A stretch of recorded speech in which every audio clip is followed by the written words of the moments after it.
ನಮ್ಮ ಭಾರತದ ಮಾಜಿ ಪ್ರಧಾನಮಂತ್ರಿಗಳಂತ ಶ್ರೀ ಎಚ್ ಡಿ ದೇವೇಗೌಡರ ಧರ್ಮಪತ್ನಿ ಚೆನ್ನಮ್ಮ ಅವರು ಇವತ್ತು ವಯೋಸಹಜ ಒಂದು ಇದರಿಂದ ಅವರು ನಿಧನರಾಗಿದ್ದಾರೆ.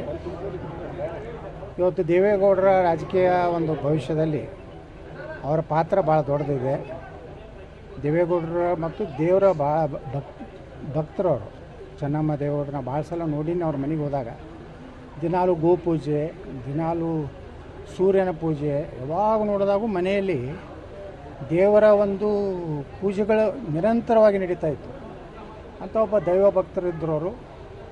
ಅವರ ಒಂದು ಪೂಜಾ ಫಲದಿಂದ ದೇವೇಗೌಡರಾಗಲಿ ಅವ್ರ ಕುಟುಂಬ ಆಗಲಿ ರಾಜಕೀಯವಾಗಿ ಒಂದು ಒಳ್ಳೆಯ ಸ್ಥಾನವನ್ನು ಈ ದೇಶದಲ್ಲಿ ಕಂಡಿದೆ.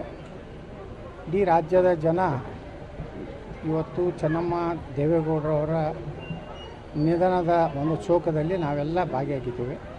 ಅವ್ರಿಗೆ ಭಗವಂತ ಭವಿಷ್ಯದಲ್ಲಿ ಅವರು ಇನ್ನೊಮ್ಮೆ ಪುನರ್ಜನ್ಮ ಆಗಲಿ ಅಂತೇಳಿ ಕೇಳ್ಕೊಂಡು ನಾನು ಶ್ರದ್ಧಾಂಜಲಿಯನ್ನು ಸಲ್ಲಿಸ್ತೇನೆ.